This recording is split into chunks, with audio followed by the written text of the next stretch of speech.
Hi, I'm Miles Weston. And I'm Kerry Phillips. And this is the Set Piece Podcast, where we talk about all things to do with football, mental health and well-being.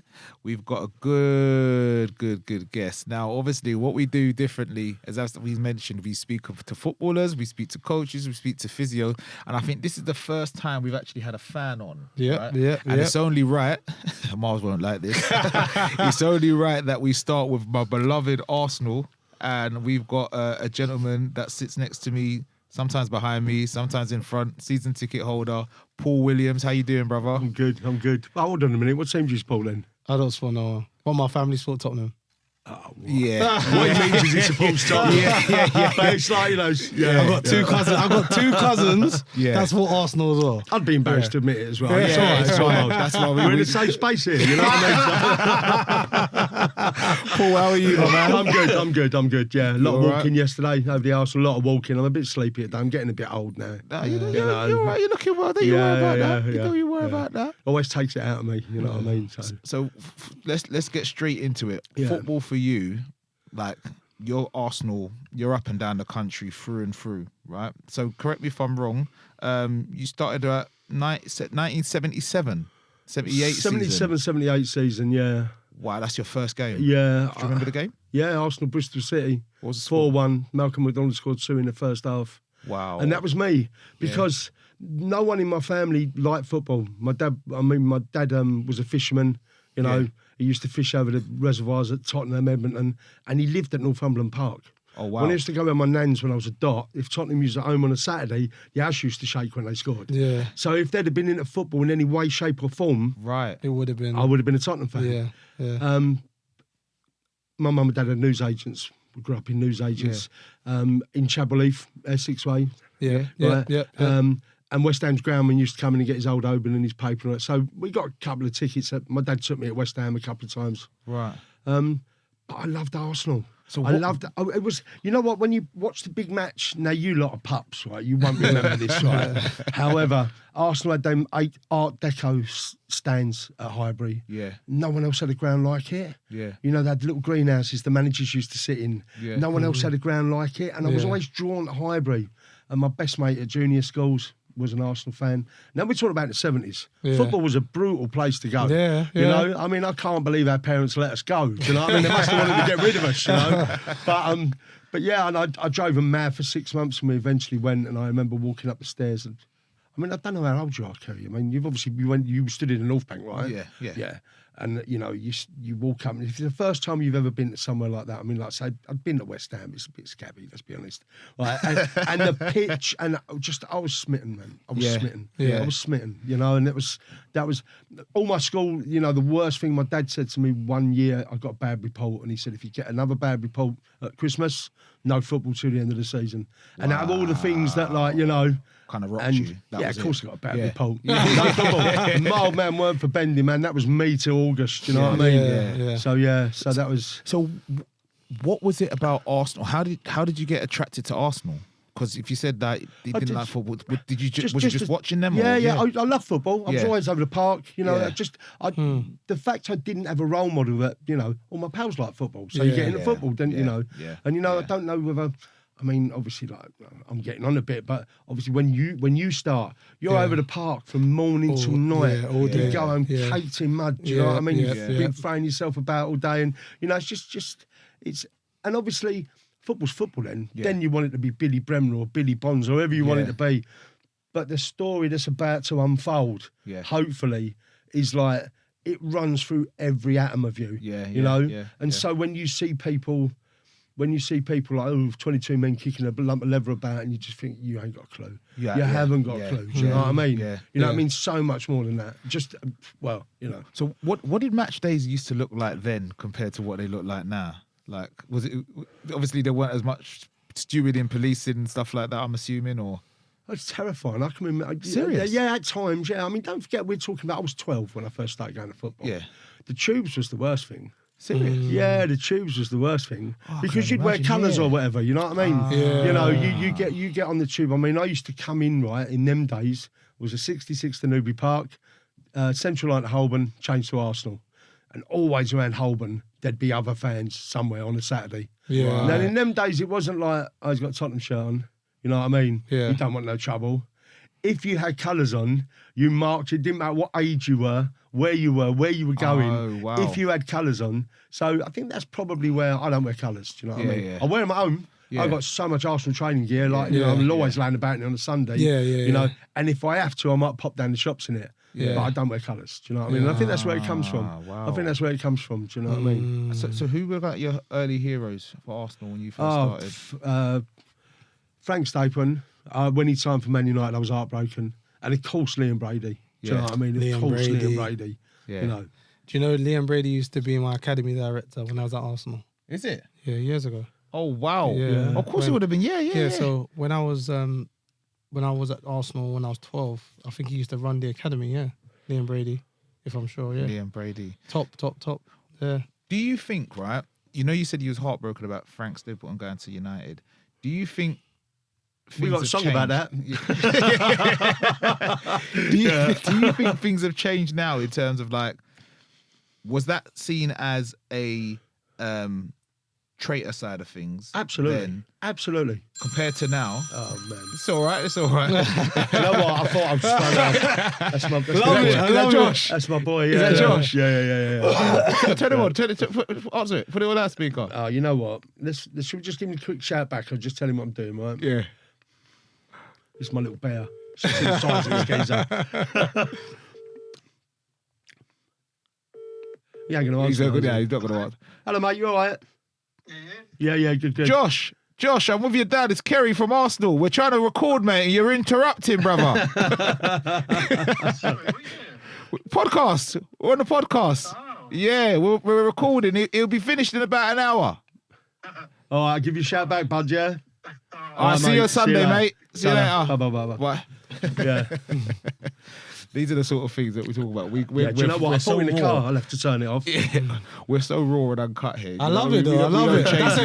That's the first though. I love that. I love that. I love it. Do you know why? We haven't done post-mortem about yesterday's match. Yeah, we haven't done a post-mortem yet. Okay, so you kind of have a conversation with him. Yeah, well, he always used to come, you know, like, I'm missing him this year because he's just bought a house. Yeah. And he's just got a dog. And he comes home games. But the long games now, he struggles with a little bit. Yeah. Yeah. So do you know what? Let's actually talk about that then. So you said that your dad didn't really like football. So was it kind of a thing of where because you wanted to enjoy football, or did you want to enjoy football with your dad? Why you've taken kind of Josh to a point where no, this is a rabbit hole that, like, you know, if you want to go down it, we'll go down it. But my dad wasn't very supportive in any way, shape, or form. Right, And I think a lot of the issues I've had that we get to was that I don't know. Do you know what I mean? Yeah, I hear you. You know, you'd Yeah. go and play football, and your dad would come and watch you. You're the worst player out there. You know? Do you know what I mean? Okay. You know. Yeah. So, and I don't mean this in any disrespect. No. It is what it is. It's all squared off. I'm all right with it. Yeah. You know. But with my boy, when he was born, I'm thankful for my dad because he showed me how not to be a dad. Do you know what I mean? You know, so you have to take something out of that. You know, there was no cuddles, there was no praise, there was no. Do you know what I mean? Yeah. You know, and all I wanted Josh to, you know, and I remember the first time he ever played football, like we went training when he was 5 or 6. That's a different story. But when he started playing football, do you know what I mean? It's hard, isn't it? Course. You know what it's like. Yeah, You know, yeah. you look out the window and you go, "Oh, I've got a new video game. I don't." And it's, you know, sometimes you have to G him up. Yeah, You know, I agree. and I've always agree. said to him, you know, if you stop enjoying it, stop doing it. Do you know what I that's mean? beautiful. You know Yeah, that's what? beautiful. And he went to uni and he stopped playing and he Yeah. put on discovered beer, put on. I wish I'd have carried on playing. Do you know what I mean? Yeah. But it gets to the point. I mean, I stopped playing when I got my girlfriend pregnant when I was 20, like you do, and I had to get a better job, which meant driving. Yeah. And I actually put more weight on in that 9 months than she did. Unbelievably. And I said to you the other day, and I was playing Saturdays, which is obviously a much better standard than Sundays. Yeah. And I was playing for Old Belonians. Okay. And he played for West Ham and Nottingham Forest, Gary Charles. Yeah. His brother was playing against us, and every time he went past me, he laughed. And I just thought, you're too fat, you're too hard, you know, you're too slow. Just, you know, you don't enjoy it, you know. You know, there's other things to do. Yeah. You know, there's other things to do on a Saturday, especially when you've got a young family. So, But you found that through Arsenal, don't you? So on your Saturday. all day long, all day long. So So- this is we're meandering here. Is that all right with me? No, Yeah. don't worry. Yeah. Don't worry. Yeah. So in terms of describing. Let's go describe Arsenal now. So if you describe Arsenal, how would you describe Arsenal in the 80s compared to the 90s compared to the 2000s? Because you've seen the whole you've seen the whole transition. Yeah. As a fan, what has been the era that you'd say you enjoyed the most? That's a good question. I love it all. I love going football. I love going football. And things change. Do you know what I mean? Things evolve. Some people call it evolve. I understand why they have to run a club like Arsenal like business. Yeah. The day I got my season ticket, 1990, I walked into the up the steps and I went, I want a season ticket. And they went, where do you want to sit? Do you know what I mean? Can you imagine that happening now? You know what I mean? You know, now they want hands to come over from Denmark. Yeah. Go in a club shop, spend 200 quid, watch the game, go away, don't come back. Yeah. They don't want us who don't buy a programme, don't buy a drink. They don't want us, you know, who have got 70 away points and get all the away tickets. And this is not me. I understand why they don't want us. And so this is when people misbehave and lose their privileges. They're looking for an excuse for you to lose your privileges. Of course they are. Wow. Because, you know, I mean, next year, what were away tickets? They're talking about a percentage going on ballot, aren't they? Yeah. But then the other side of the coin is, if I'm spending 50 grand a year on a box or 8 grand a year on two club level tickets, I want 2 for Tottenham, please. Yeah. You know, you can see, you know, you can see why they're asking the question. Yeah. I understand a lot of my mates are a lot more, you know, militant about it than I am. Yeah. We've done our work. We've been going home and away for 40, you know, there's been periods in that time when I haven't gone like I go now. Yeah. However, I understand where the club comes from. All we can do is just keep doing what we're doing. Do you know what I mean? While I'm fit enough to go football, I'll go football. Yeah. You know, it gets more expensive. But I mean, bloody Fleetwood wanted 27 quid the other week. 27 quid. Do you know what I mean? To watch League Two football. Now, I'm being funny. Yeah. You know, the average bloke in the street don't know this. Yeah. But if we play a grade C game, it's £35 on our season ticket. Bournemouth is 35 quid. Yeah. Fleetwood is £27. Yeah. Where are you going to have more fun? It's true. You It's know, true. You know, Alnchurch, 15 quid for Telford. Yeah. So step 6. Yeah. Step 6. Like Step 6, you know.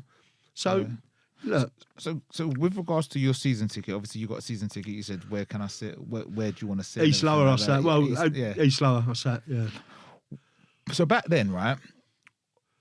You're saying that you just asked for a season ticket. So was it a thing of where Arsenal didn't sell out as much back then, or you're talking about? I mean, Arsenal just won the league then. Yeah. Do you know what I mean? But still, football was coming out of the doldrums a little bit. Yeah. You know, I mean, you know, the 70s and 80s were a bleak time for football with Heysel and, you know, violence. And basically, if you had 20,000 people at football on Saturday, 18,000 of them wanted to fight. Do you know what I mean? Or they was going, or they were on that, or they were having a drink, or they were seeing their pals, or I mean. You see so many families at football now, whether you think that's a good thing or not, you know. Yeah. I mean, to be told to sit down and be told to...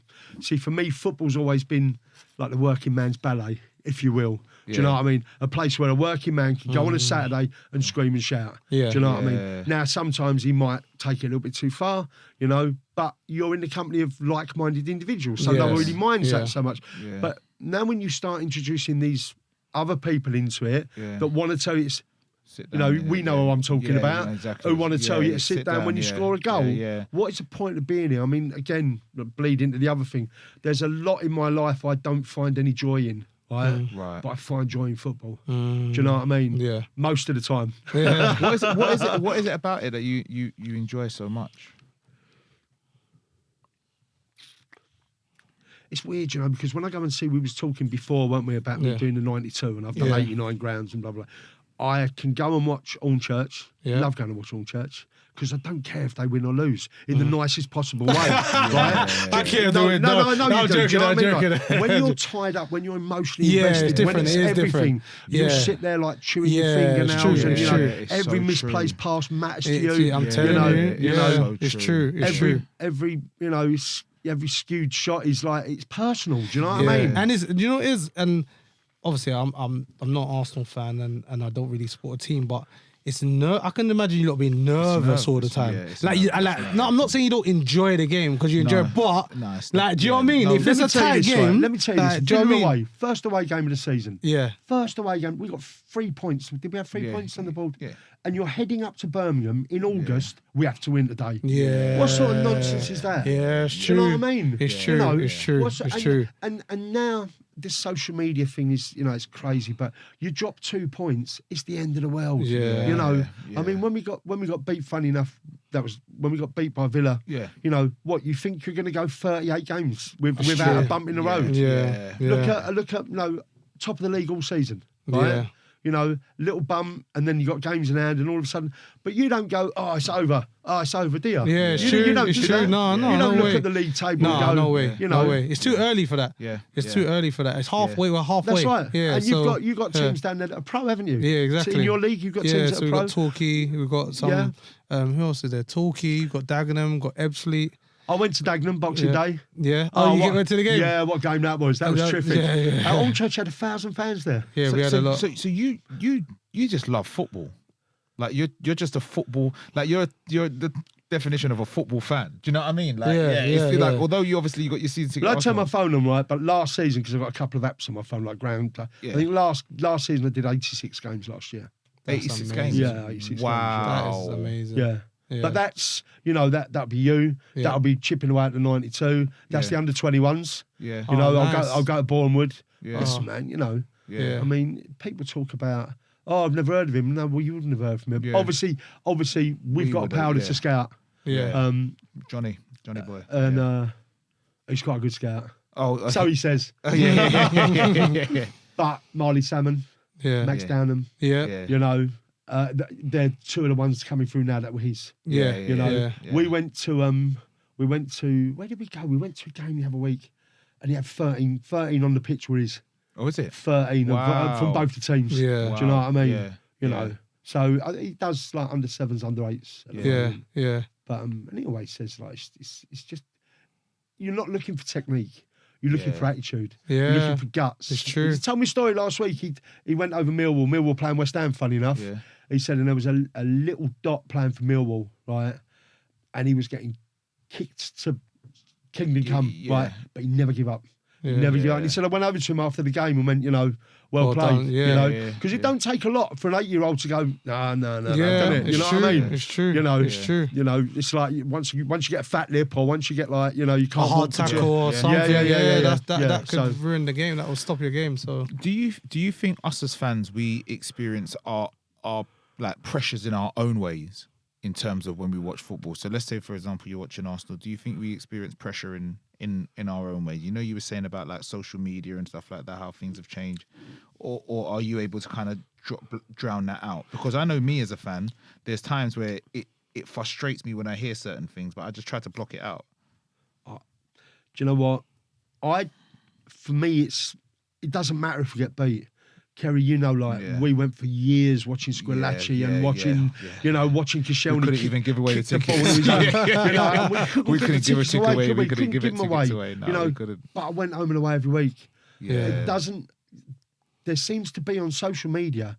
There seems to be, where's loyalty? Where's your team's your team? 8-2 at Old Trafford, 6-3 at Man City, 6-0 at Chelsea. I'll go back next week. What sort of idiot does that to themselves? Football fans do. Do you know what I mean? Yeah. So I don't really, I don't know why I engage in social media. It's just, some bloke from Auckland or some bloke from Nigeria or some telling me that my team are crap.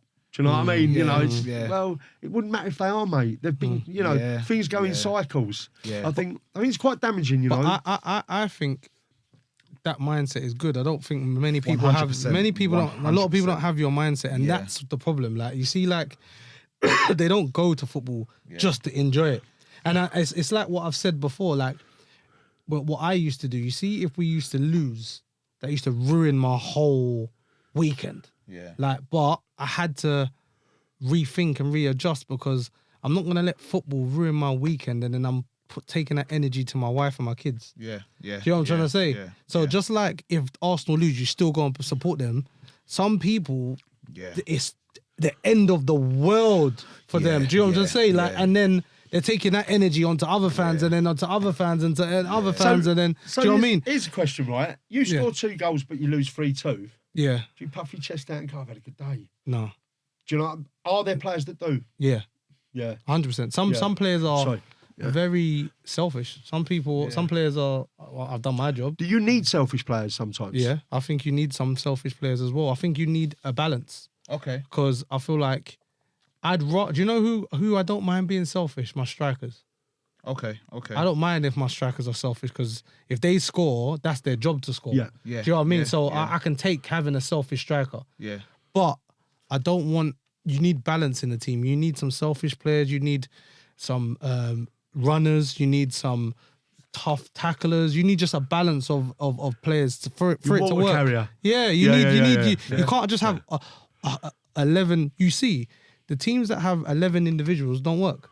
Yeah. Yeah. It will never work. Yeah. But you could have 11 like ability wise top 10s, but they're not gonna track back. They're not gonna track back. When you go to Real Madrid, you get what I'm saying? Go to, you know what I mean? You see it. You see it at the very highest level. So you need balance. I think balance is so important in football. Like you do need your special players to go and be special, but you also need the water carriers. You also need the leaders. You need a good balance of people for it to work. So then that brings me on to my next question for you. Do you think when you first started Arsenal, did you find like a community there in terms of like friendship circles and not at first. Yeah. We're talking about 19 so. Yeah, there was a bit at Highbury called Schoolboys. Okay. You've heard of it? I think so. 50p to get in. There was a little green up there. Yeah. This was a terrifying place, man. Terrifying. Serious? Well, because all the Islington kids were there, weren't they? You know what I mean? And we was like, we're coming from, and they're not, bully ain't the right word. Do you know what I mean? Right. But Yeah. I mean, it was a different time. It was a different time. But eventually, all right, mate, goes and what's your name, and then you find yourself going the same way, and you just start talking to people. And the mad thing is now, everyone in every aspect of my life, and I've said this to you before, right? Yeah. So my job, I met him at football, right? All my pals now, I met them at football. The flat I just left, it was in Drayton Park. So it was like, I live in the dream, man. Yeah. Met him at football. So everything, and the thing is now, as you get older, I mean, they've got kids to each other's parents, they do work with each other. Yeah. He's a roofer, he's a plumber, Yeah. and it becomes more than that. Yeah. It becomes more than that. And I think, if you're on the periphery, like we said to you earlier about, it's just 22 men kicking her, but it's not. And at your level, it's even more so. Yeah. I mean, I've got a couple of pals that go on church. Players know their names. Yeah. Do you know what I mean? They know their names. They'll come over and talk to them and all that. And then it feels like, I don't know if for argument's sake, if Julian Timber thinks he's let us down, the fans, do you know what I mean? Yeah. But I know you do. Yeah. Do you know what I mean? Because I know you speak do. To us. Yeah, because and the other thing, I guess you hear comments that are said from the touchline, it's just the noise at Arsenal. Yeah. You hear it verbatim. You know what he said to you. You know what I mean? Yeah, it's true. And I bet that's good and bad as well. Yeah. I bet that can be good and bad as well. I think, yeah, definitely. I think, to be fair, Hornchurch is quite a good, it's a good ground and the fans are very, very good. The clubhouse it makes a massive difference. It makes a massive difference. If you haven't got a good clubhouse over there. And this is it. So I think it's a very good community club, Hornchurch. Yeah. And in regards to every game you go, you're going to hear something. Yeah, of course. Do you know what I'm trying to say? Even but it's I think you learn how to deal with that the older you get. Right, okay. The younger I was, when I was younger, I didn't deal with criticism well, Oh, is it? Yeah, I didn't if a fan said, especially your own fans, if one of my fans said something to me, I used to be like, what? Do you know what I mean? Does it kind of feel like betrayal? No, not betrayal, but it just, the next time you get the ball, you might not want to do say for instance, I took a shot and it went over the bar. Yeah. They might have said, hit the target next time. Yeah. So now if I got the ball and in my head I'm thinking I have to hit the target now because I'm hearing. Right. Do you know what I'm trying to say? Like kind of stuff like that. But when do you realise that going when it goes over the bar is just part of it? Exactly. It's part of the pantomime. Yeah. This is it. Yeah. I don't like, as I said, but that's when I was young. Yeah. Like for years I understand fans. Yeah, you understand it now. Do you know what I'm trying to say? Like, but when you're younger, you probably don't understand it. It takes a while for you to understand fans, but now I've really understand.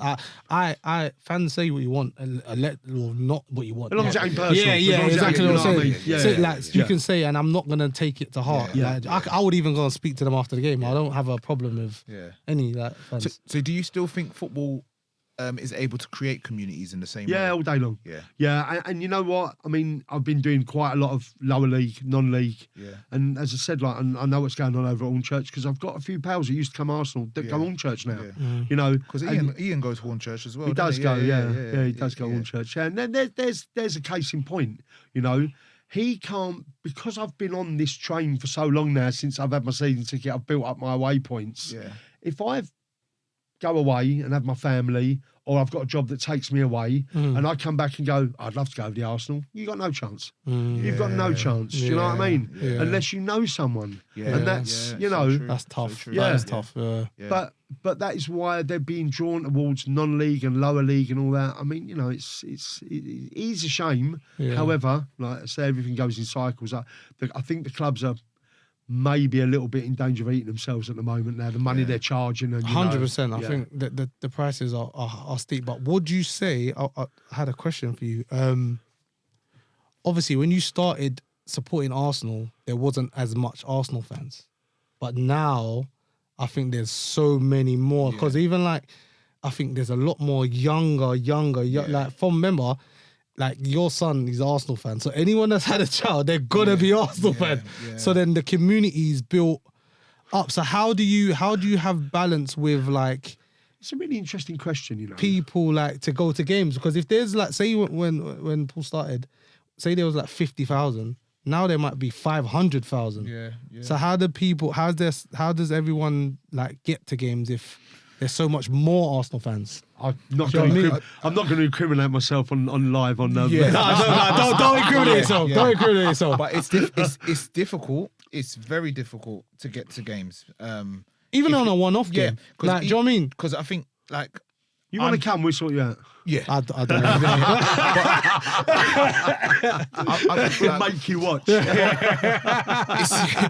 will make you watch. I'm taking flight for you. Oh, come on, I've got some special surprise for you. Ta-da! Welcome. And we're sitting right next to us as well. I don't support anyone. Yeah. Steve and John would have it for have a field day with it. But it's so difficult because like I would want like so it's a prime example, yeah. I used to take my little brother to games, right? But it was a lot easier before to take my little brother to games.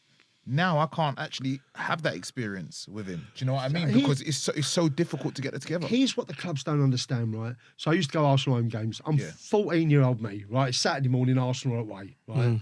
So me and my pals, there was 3 of us that went football all the time. We'd get the paper, who's at home? Yeah. We'd go Charlton, we'd go QPR, Yeah. we'd go anywhere, Yeah. right? You rock up the turnstile, you get your pocket money out, you give it to he lets you in, right? Now you have to buy a ticket 6 weeks in advance. You have to queue up to buy that ticket. It goes on sale at 10 o'clock Tuesday morning when you're at school or you're at work or you're at, do you know what I mean? You know, and for me, I get it. I do get it. I said earlier, like, you know, I understand why the clubs have gone the way they've gone. Yeah. But this, to me, is not a business model that's got any longevity in it because all those kids now are going non-league. Yeah. Or they're finding something else to do. Yeah. You know? Yeah. So, Yeah. And if you can't, you know, what you waiting for? What's the waiting list at Arsenal now? 5 years, 6 years, 7 years? I think it's even longer. So than that, what you waiting for your dad to die to leave you? You know Yeah. what I mean? You know, is that how it is? Yeah. Is that how it is? And I get it. You know, you've got people that want to pay the maximum money. Even Arsenal are advertising like Thomas Cook, City breaks. Yeah. You know, Yeah. just it does feel a little bit like, look, you know, they've got shareholders. It's like any business; it has to make a profit. Yeah. But it feels a bit dirty. Do you know what I mean? Do you get Old Church got to frustrated? make money, haven't they? Of course, You know, of course. you know, Every it's- club, yeah. Does it frustrate you? Does it frustrate me? Yeah. As a fan, when you've got like you know that in order for your club to run, in order for you to buy players, in order for you to actually do that, you need the business to run. But in the same respect, it doesn't feel like as family orientated in terms of like how when you grew up. Does it frustrate me? Do you know what? It's weird because as soon as you said that, I thought of the League Cup nights. Do you know when the League Cup tickets go on sale for a tenner? And you know, like you know, you get all the normal fans that don't normally get a ticket. 100%. How annoying are they? Yeah. When you have to tell them where to go. Yeah. How annoying are they? Come wandering in with a beer because they haven't been football. You can't bring a beer in here, mate, and all that. You know. Yeah. But do you think more of that is still needed for those? Because there are. I don't know where you go. I don't know where you go. Yeah. I don't know whether the top echelon of football takes itself off. And I mean, we've seen with the Champions League group, that's a Super League by any other name. Yes, you know, that's what they want to do with it. That's what they want to do with it. Yeah. Whether, I mean, look, I want Arsenal to win the league and the European Cup this year, and then I am not devoting my time to it like I do now. I'll still have my home season ticket, but I'll probably do something like come over on church every other week. Yeah. You know, it's what I've always done, and I keep saying I'm going to do it, and that does not in any way, shape, or form say that I love Arsenal any less or I'm falling out of love Arsenal. No way. It doesn't. Yeah. It doesn't. But before COVID, right?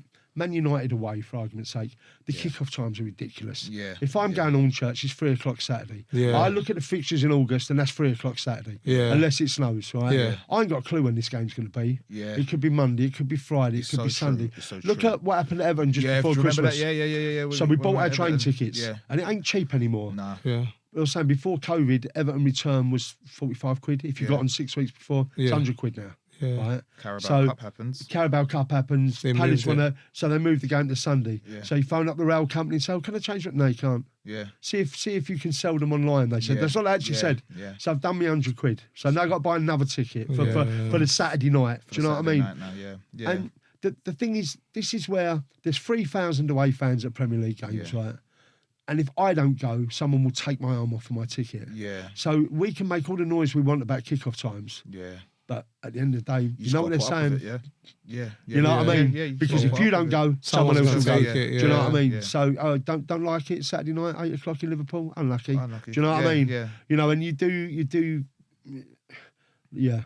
So sorry. Was you gonna No. Okay, cool. So I was gonna ask, like, we're having a real good conversation here. Yeah. Right? And we're having a real good conversation with you as a fan, right? And I think people maybe underestimate how important football is to some people. Like, you know how you were just saying about people saying, it's 22 men kicking the ball around or 22 women kicking the ball around, whichever way you want to look at it. Women play football. They definitely do. They definitely do. And it's like one of those ones where it's just like, do you think people underestimate how important football is to some people? I think there's a lot going on in the world right now, out here, 100 yards away, that is important to people that you've never considered. Yeah. Do you know what I mean? If you're in the moment, if it just becomes all engulfing, and don't, if you come and sat at my desk at work, I've got an Arsenal mug. That's it. Do you know what I mean? I'm not like, everything's football. I can't, but listen, all three of us have said to our other halves, can't do that football. Right? At one point. Do you know what I mean? Yeah. At many points, Kerry. Yeah. A case in point, my girlfriend's birthday is January 30th, right? January is always a mad month for us, right? For the last 3 years, we've had a game, or I've been travelling to a game on January the 30th, right? So this year, what we did, I said, you know what? I'll blow football out for you. For you, you know what I mean? Just for once. Because when we all went away I made a mistake, didn't I? We all went away in November. Yeah. And I missed the Sunderland away game. And when she found out I'd missed football to go away with my pals, and now I'm in trouble, and I. Do you know what I mean? Yeah, you can't. Yeah, because if you can do it for them, why can't you do it for me? Yeah, it's true. Yeah. So has football kind of been a distraction for you at any time in your life when things are kind of going? No, I think if anything, it's been the other way around. Do you know what I mean? I think it's been the other way around. Okay. We touched on earlier about, I'm okay with Arsenal losing until I get to work. Yeah. Right? And then there's 3 Chelsea fans on my desk. Right, okay. And I was telling you about one of these apps, and I checked in at Chelsea on Wednesday night. And I haven't, the new app I'm filling out, I haven't gone back over the last, I can't remember what I did in 1984, do you know what I mean? Yeah. But it said, this is the 50th time you've seen Chelsea, right? So, and I haven't, so if you were, I've been going football for 45 years, I must have been to Stamford Bridge 30 times, must have been, maybe more, Yeah. in all forms. The 3 Chelsea fans on my desk haven't been there 30 times between them. In their lives. Do you know what I mean? Yeah. And when you walk in and they want to start, it's like a Tottenham fan at my work goes home and away. Do you know what? he's the nicest man in the world. My heart is breaking for him at the minute. Yeah. It's really funny what's happening to Tottenham. Yeah. More of it, please. Do you know what I mean? But for him, personally, because when things are crap, right, it's amazing how much a good football team or a bad football team can exacerbate that. It really is. Yeah. You know what I mean? Because True, it really is. Because Yeah. you get up in the morning and like, things are bleak, man. Things are bleak. But I've got Arsenal tonight. Or, you know, you get up in the morning and things are bleak. Oh, Jesus, I've got to go over there tonight. Do you know what I mean? Remember when we got beat 3-0 at home by Man City and it was cold and it was the end of the, you know. Yeah. And you're like a condemned man going to the gallows. You know? Yeah. You are. You are, you know. See, I didn't even look at it like that. Yeah. No, I think it's. I told you, like football. Definitely as a fan, it can make your week or not make your week. Yeah. You know what I'm saying? And obviously, if you're with if you support a team, that win could get you through so much. And what I was gonna say is, with football, I think what makes it worse in football is all the banter and all that comes with it. So, because you know, if you lose, someone's gonna say something. Someone's gonna say something. And when you win, you're the one that can, if you want to. Yeah. But it's so much. It's like what you said with social media. So much people have opinions now. Yeah. If your team lose, you're gonna know about it. If you decide to go on social media. So then I need to ask you something then. I don't know if we've touched on this before, but similar to what Paul said, like if, for example, you're going through it and you lose, then it could make it exacerbate. It could make it even worse, right? As footballers, how important is it for you to? Because you know when fans feel like, oh, they don't care about the club. Yeah. Like they don't care. They're just gonna go home to their nice house and everything like that. Do you think that's unfair for fans to think like that with footballers, in terms of like the care that they have? No, I think most footballers care. Yeah. Most footballers care. I think you're not gonna play to lose, innit? Yeah, of course, you play to win. Yeah. But sometimes it doesn't go the way that you want it to go. So I feel like that's a bit unfair to say that like that players not giving their all. I think every player tries, but it just don't go the way they want it. How important is it then because I was looking from a footballer's perspective as well, because we've sat here many times and we've said like, if you're gonna come over, right? If you're gonna lose the game, make sure you come over and you applaud us. Do you know what I mean? Oh, mate. Right. But that's one of the things that we've always said. Straight right? down the tunnel when you've been beaten 4-0. Straight down the tunnel when you've been beaten. Yeah. And you're in Sunderland. For some of us, it's like, what are you like? Yeah, you go to Sunderland, right? But then, how important is it for footballers to kind of, in the same respect, because I'm trying to look at it from their angle, kind of switch off from that defeat and then move on to the next one? Do you know what I mean? So it must be. It's what I said before. Some players can take it, some players can't take it. So imagine like you've lost, you're already upset. Then you go to the fans and then everyone's shouting stuff at you. So, like the stronger minded ones will be able to take that. Yeah. But that could affect them for the next game. Right. So they just don't. Sometimes it's just, you know what? Let's just avoid all of that and just go down the tunnel. It could be that. Do you know what I'm trying to say? Really interesting, because there seems to be this a footballer, once he puts the kit on and walks, he ceases to become a human being. And he's open game, and I can say what he likes to him. Do you know what I mean? Yeah. So we've had an incident this week with one of our players. Two incidents this week. One with a coach in the tunnel on Wednesday night, and one with him saying something on the pitch after the game last night. You don't know what's going on with him this week. Yeah, exactly. You don't know what's going on with him this week. His little boy might be ill. You know, you don't know. It's only as I've got older. I mean, we take Saliba for an example. Right? We sign Saliba. They obviously sit down with a player and say, "This is the roadmap. This is what we're going to do with you." Right? He'd been here. His mum died. Yeah. He's 17 years of age in a country he doesn't know, right? And his mum's died. Yeah. You know, I mean, it's a wonder he's still a footballer at all. It's true. You know what I mean? It's very true. You know, because you'd go home and not come back, wouldn't you? This is what I'm saying, I mean? Yeah. And people seem to forget that, you know, Jack Wilshere, injury after injury. I can't imagine what it must be like fighting your way back from a cruise ship, right? And then getting another bad injury within a month of that. That's what I'm you know saying. what I mean? How must what can that do to you? And for the club, you know, and a lot of people don't come back from that, and that's the truth. Like, so like for him to even get back to a level is good, because some people have to retire off that. Yeah. Do you know what I mean? And remember, them injuries and them situations, I just said with the Saliba one, no, I couldn't imagine what he's going through. Yeah. Do you know what I'm saying? But you're wearing the kit that I like, and you're mine now. You know what I mean? So I don't care what's going on. You know, why didn't you pass that earlier? Exactly. Do you know what I mean? And I think we don't think that we're in the moment, but I am aware of it. Yeah, I am aware of it. It's emotions, isn't it? It's emotions. Yeah, at the time. And as I always say this to Kerry, like fans can say what they want. They pay their money. They can say what they want.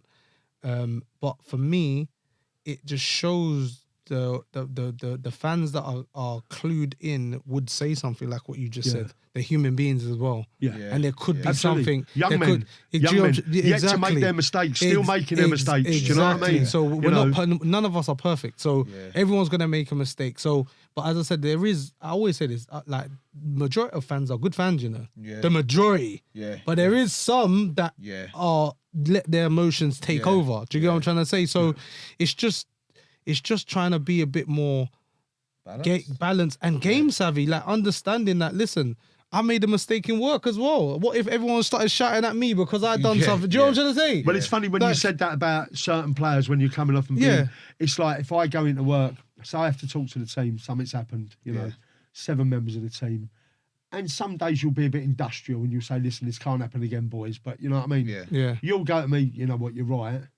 You'll go to me, oh, well, you know, like you could have spoke to us individually, and you'll go to me, who's he talking to? Yeah, do you know exactly, what I mean? Who's exactly. He talking to? Do you know what I mean? It's exactly. like, you know, the same message, but you know, This is it. Depending how the person takes it. Well, this is the thing. Yeah. You can't, and I think this is again part of the journey we're on.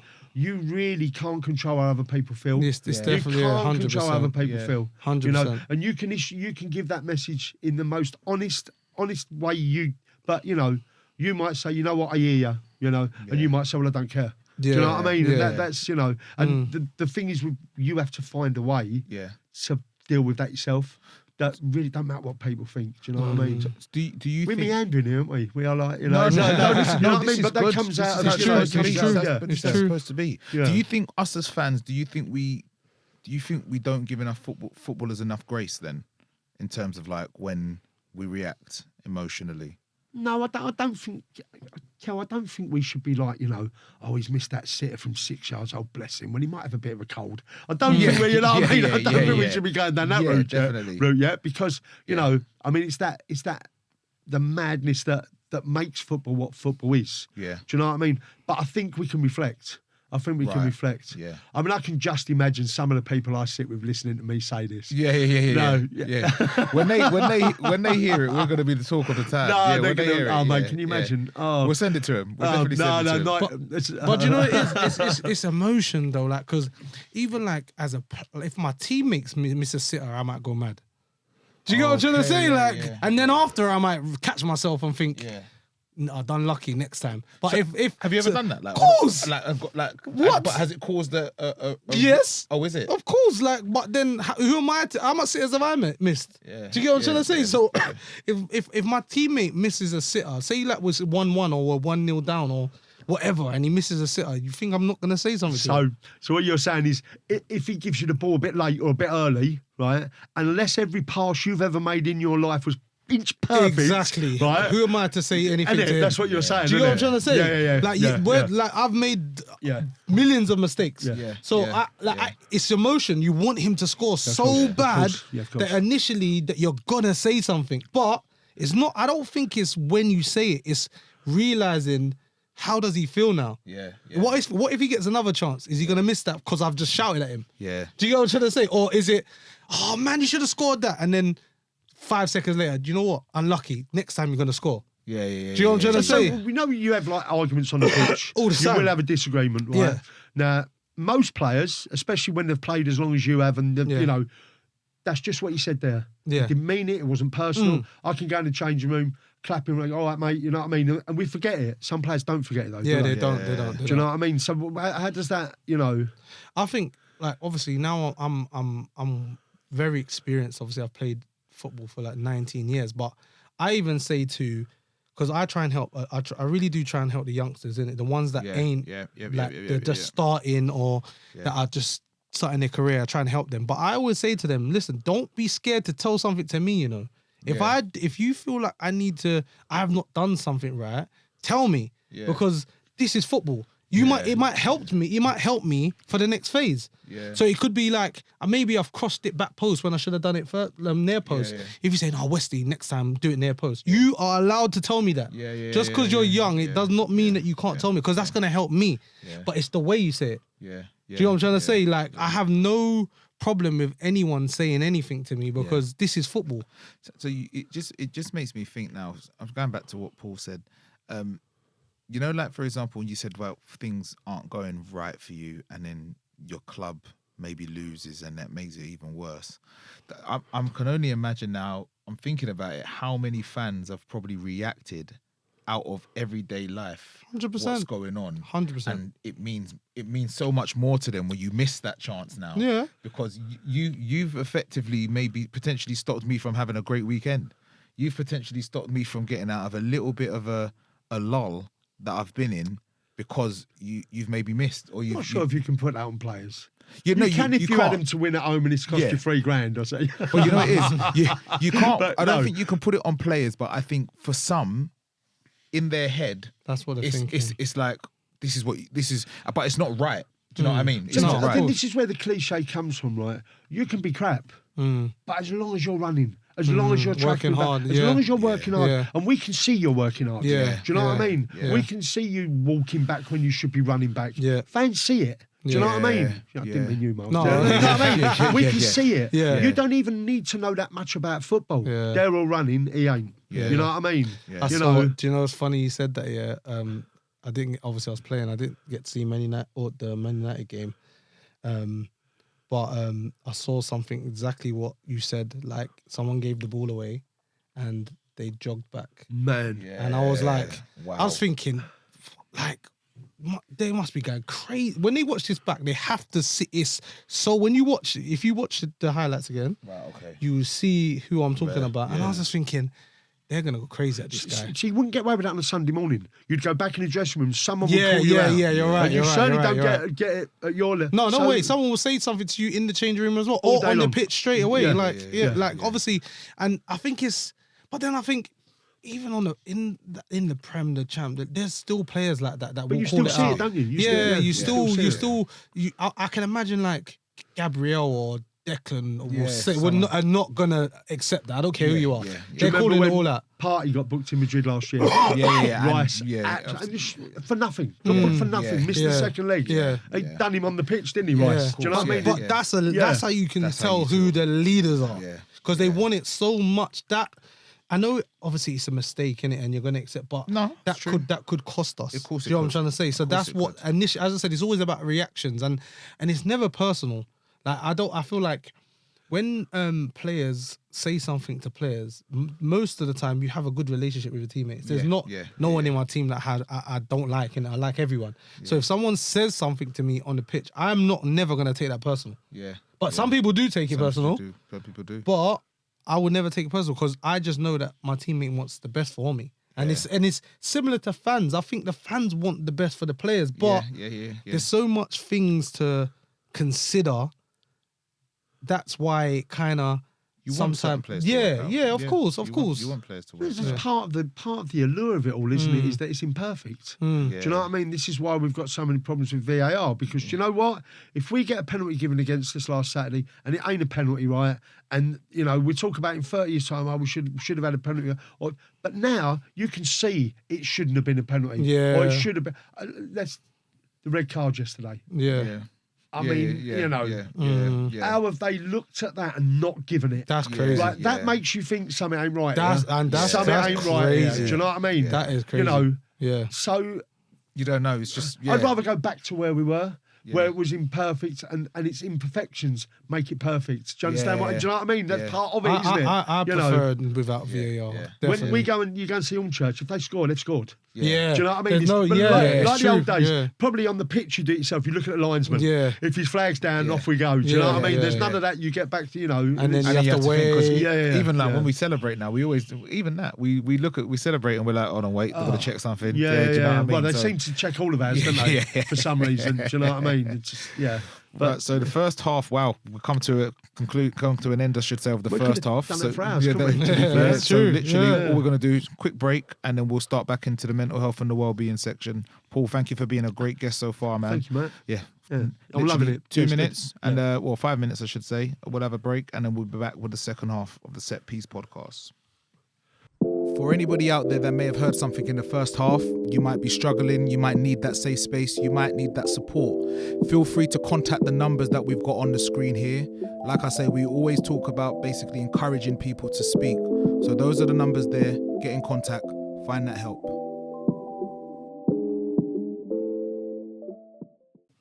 Yes, people, we are back with the second half of the Set Piece podcast.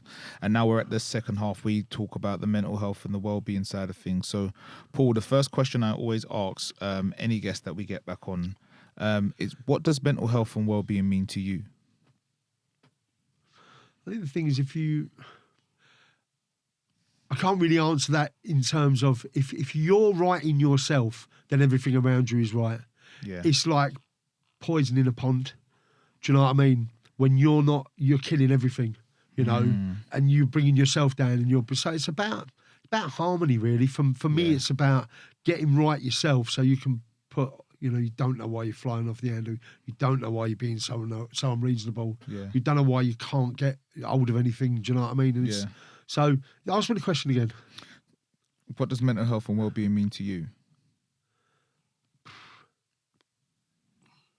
Happiness, really. Ultimately, if you're looking for a one-word answer, you know. Yeah. But the thing is with this thing is, and I'm going to waffle again now. No, right? you're fine. You're not, But you're it not comes waffling. down like a curtain, doesn't it? You go to bed well, and you wake up in the morning, and it's back. Do you know what I mean? And that's more with depression. Do you know what I mean? Yeah. And obviously, but You said something about getting right. How do you get right? Yeah. So last year I had a bit of a crisis, and you know, you wouldn't have known it. You'd have sat next to me at football, you wouldn't have known it. Do you know what I mean? You'd have spoke, you wouldn't have known. You just wouldn't have known it. You know. Yeah. See, I come from, you know, stop crying, or I'll give you something to cry about. That's where I come from. Yeah. Do you know what I mean? Yeah. You wasn't allowed to say, you know what, I'm really struggling with this, or you know, we just get on with it. Just get on with it. And even now at football, an example, one of my pals got cancer last year, and thankfully he's better now. We all rallied round. Do you know what I mean? Yeah. You know, we're between us, sort of like, we had a collection every month from sending him money every month while he was in hospital, while he was having his chemo and all that.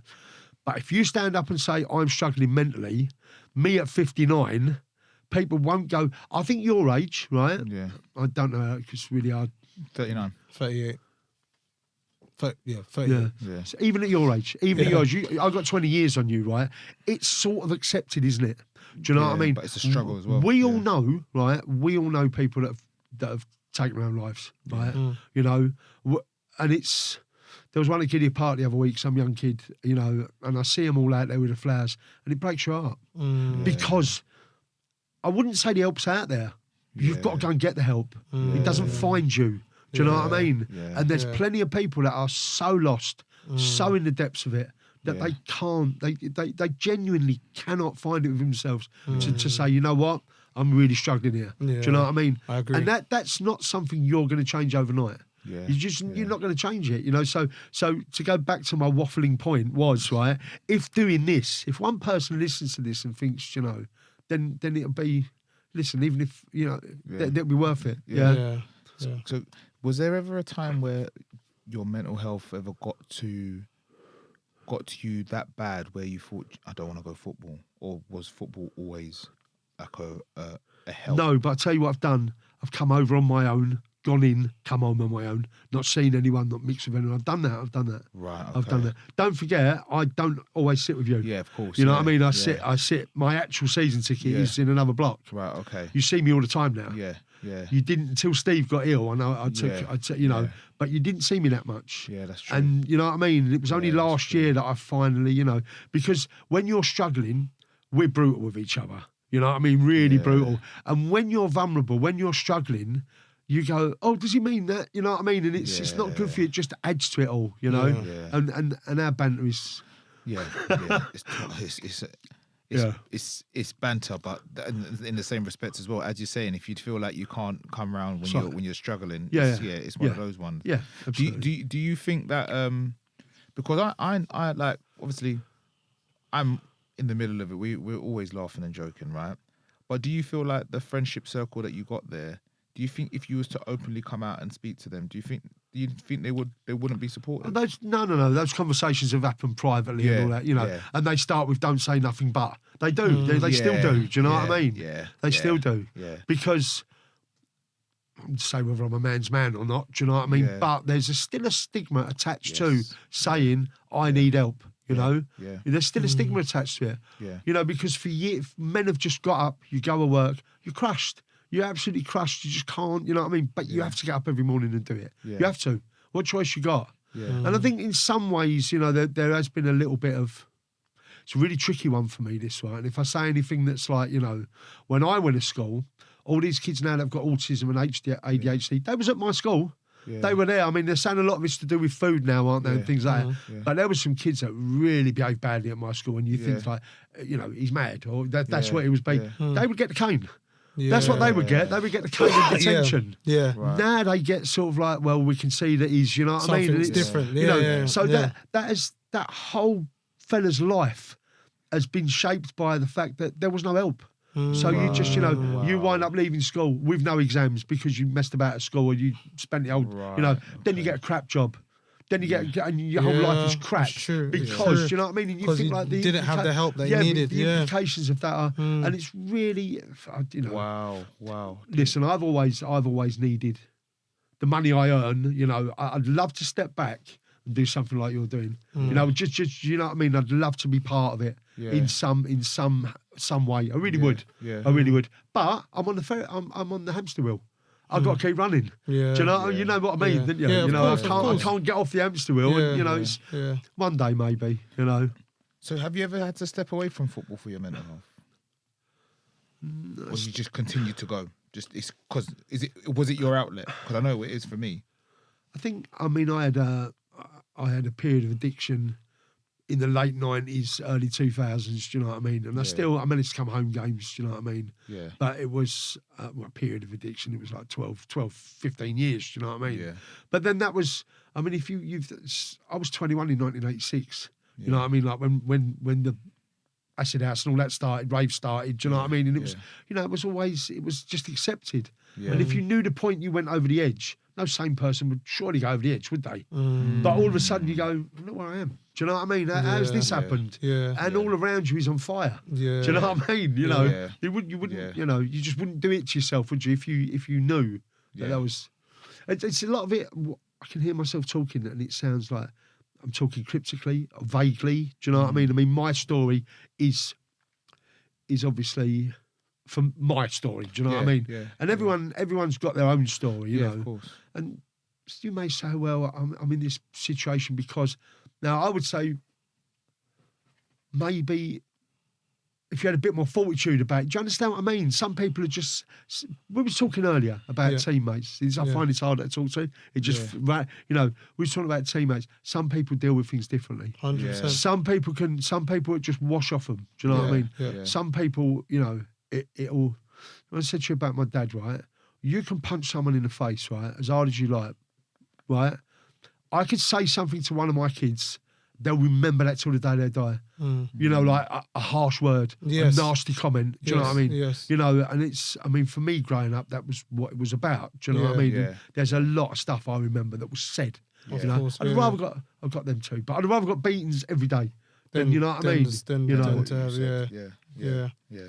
I think, do you know what it is? I think as well, it's true what you say, like, it's to acknowledge that you need help and to have the courage to ask for help, because I truly believe that everyone's got trauma. Everyone in the world, there's not one person that ain't gone through something traumatic. Do you get what I mean? And I feel like everyone needs therapy.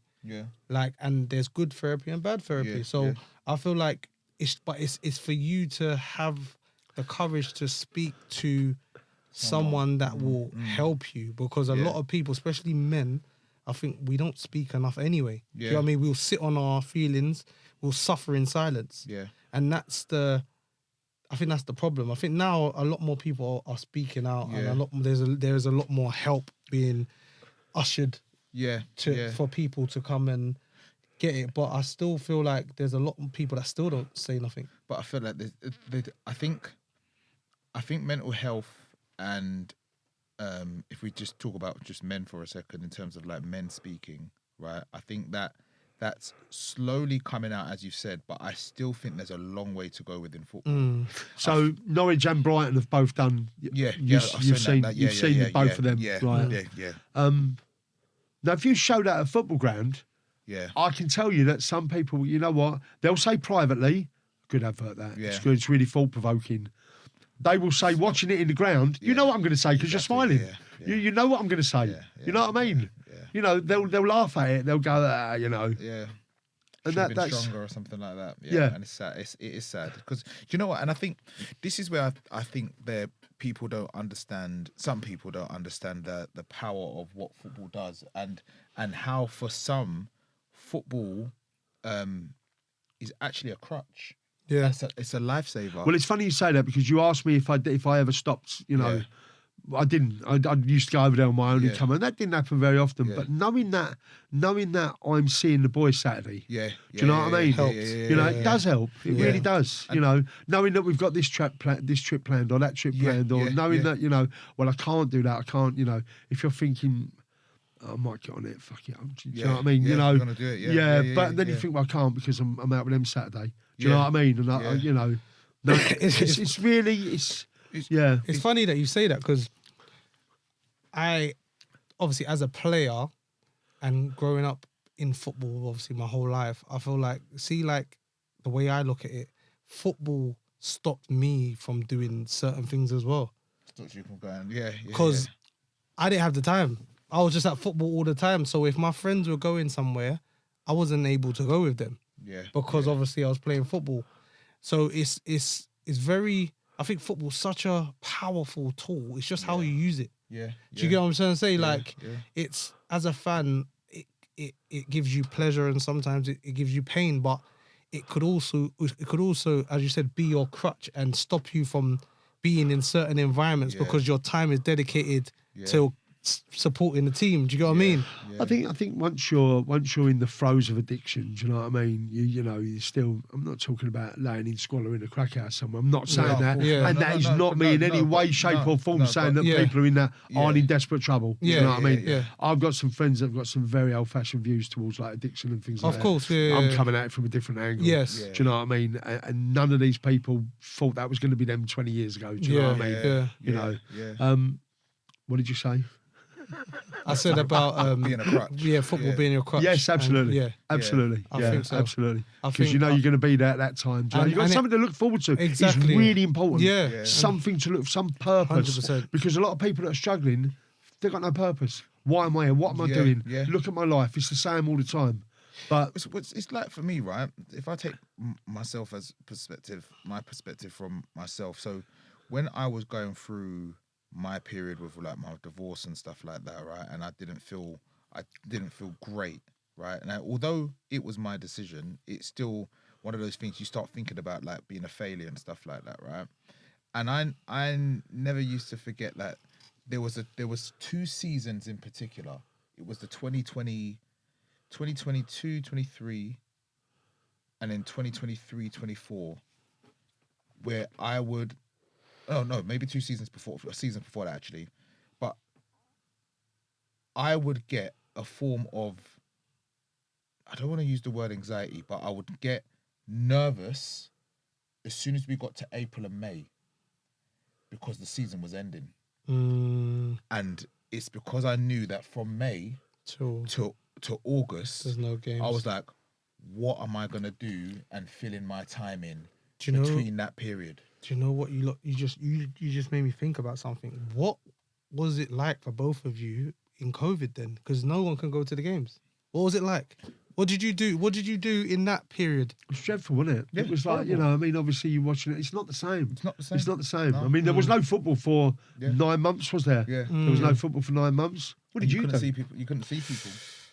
Same for us. I was just, listen, I've said this on... Yeah, but I'm getting paid. No, for me, the first COVID, I was all right. The second one, I struggled. The second one, because the first one we didn't know what was going on. The second one, when they let us out and then said no, we got a lot. That I struggled with that one because I was thinking, what? Like you just let us experience. Imagine that is the thing that you're going through. Yeah. Right. And then it's taken away from you. Exactly. It's like, how does that affect your mental health? I think the thing is, right, it's like anything. I mean, it's interesting what you're saying, but if it's my decision, then it's my decision. If that decision is taken away from me, then you just deal with it. Do you know what I mean? Because it's not like, you know, shall I go for, I don't feel like going football. Can't go football. So move on. Do you know what I mean? It was, you know. But the reason why I say that is because if that's someone's crutch and they can't do it for 9 months. Do you know what I mean? But I think the difficulty is that, similar to what you was just saying, like going seeking it, there are some people that think to themselves that they're weak for seeking help. Do you know what I mean? Like, See, it's interesting you mentioned COVID, right? Because I wonder how many people were struggling before COVID. Now all of a sudden you can't see no one. You're indoors on your own. People that lived on their own. People that were struggling. Do you know what I mean? It must have been, you know, I wonder if we'll ever know the true cost of COVID. I wonder if we ever will know the true cost of COVID. And I think if it happened again tomorrow, a lot of people say, no, I'm not having that. I'm not having it. You know what I mean? We did it, you know. I think there'd be more of a clapback this time. You know. So when you mentioned that you were struggling with your addictions, do you think that you being at football, did any of your friends know about this? Mate, in the 90s, most of my friends were doing it, you know what I mean? But obviously, I don't do things by halves. Do you know what I mean? It's, you know, everyone recreational was, you know, recreational was, everyone had a joint on, everyone, you know, everyone was in the toilet, you know what I mean? It was a different time. Don't forget, we were younger then, you know what I mean? I was late 20s, younger than you two are now, you know what I mean? You're invincible, aren't you? You know, you feel invincible then. You know, so was that like the standard, the norm, like in terms of like just literally that's what football would be? Would that be like all across? Or would it wasn't. You know what I mean? Like the people you sit with. You know, they never did. They never did. Do you know what I mean? You know, they're just, I think I think it's all about personalities. There are some personalities that are up for trying something new, and there are some personalities that say, you know what, I don't want anything that might alter the way I feel or make me feel, do you know what I mean? Different, Where there'll be other people that go, give me some of that. Do you know what I mean? It's all about personalities. You know, if you're an addictive personality, I mean, this is a different conversation we're having now, do you know what I mean? Drugs is, I mean, like I said to you, if you knew the point you went over the edge, there's nothing wrong with having a joint every now and then. I don't suppose, especially as you get older and you get a bit of arthritis, you know. But I understand. I understand why it is a gateway drug. It is. If I'd have known when I was 16, if I could go back, right, to my 16-year-old self and say one thing, don't have that first line. That's what it would be. That's what it would be. Don't worry about anything. I wouldn't even give him the result of the Grand National this year. It would be, don't do drugs. It cost me everything. Do you know what I mean? And that's where it all starts. Do you know, it's funny that you say that. I was having a conversation yesterday in the change room about, obviously, drugs tests, because obviously we get drugs tested, innit? Every week you get all? No, it's random.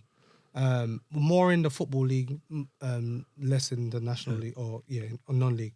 But I was saying to someone, like, they've changed the rules on recreational drugs. So, like, if it's a performing enhancing drug, you get a straight 2-year ban. But you see, if it's a recreational drug, they don't ban you no more. They base class as a recreational. So weed, coke, stuff like that. They basically make you go on a course. And you have to do the course. So basically, if you do it once, you go on a course, and you have to do the course, and then obviously to learn about it, and because I think they've realised that it's harder not to get involved in than they thought. Do you know what I mean? More footballers are doing it than they expected. Do you get what I'm trying to say? Because usually what will happen is the PFA will put on will come in and speak to, at the beginning of the season, they'll speak to us about things we can do, things we can't do, betting, obviously all the stuff like that stuff. And they said that, like, they changed the rules to recreational drugs. They don't ban you the first time. If you do it, you go on a course, and then after that, if you do it again, then you'll get banned. Weird, because I've got a friend. Funny enough, 1994 he died. 28 years. No, 32 years now. Wow. Jesus. But his boys were babies when he died. But I still get him tickets for football. I mean, I've stayed in touch with him because he's my pal. Do you know what I mean? And he would have took him at football. And one of them now is prison walk. You've seen him, Ryan. You know Ryan, the tall geezer? Ryan. You do know him. If I see his face. Yeah, you do know him, right? But he's a prison officer. Oh, is he? Yeah, it's not the sort of thing you say out loud. Do you know what I mean? But he was saying he used to be a proper puffhead when he was younger. When he was 16, 17, I'd see she used to phone me and say, come round and have a word with Ryan. He'll listen to you. Right, okay. Do you know what I mean? Yeah, That's, you know. Yeah. And I said to him the other day at football when he come over, I said something about having a joint. And he said, because obviously he's a prison officer, he can't. Yeah. Can now. They don't do prison, they don't do drug tests on warders. Okay. Because they can't lose any. Yeah. They can't afford to lose them. Right. And that's where we are, do you know what I mean? Yeah, So, you know. Yeah. I think with society, it's way more tougher now as well, man. Like, I feel like they understand that people are going through things. Yeah. Do you get what I mean? And if you make a mistake, maybe we're not going to punish you for the first thing, but like we're going to give you a chance and try and help you, actually help you. Because I think that's good that they have to go on courses to learn Educate you. educate you. And then if you do it again, then it's something then else, you get banned. If You know what I'm saying? You grow up on an estate, for argument's sake, from the age of, it's always around you, right? Yeah. From when you can remember, drugs is around you, and then it becomes normalised. And then by the time you're 11, 12, you're having a joint. And then by the time you're 13, 14, you're having a line. And it's like we used to be about having a pint. Yeah. You know what I mean? You know, we'd go, I'm going to have a beer tonight, you know, and you'd go out and get absolutely smashed.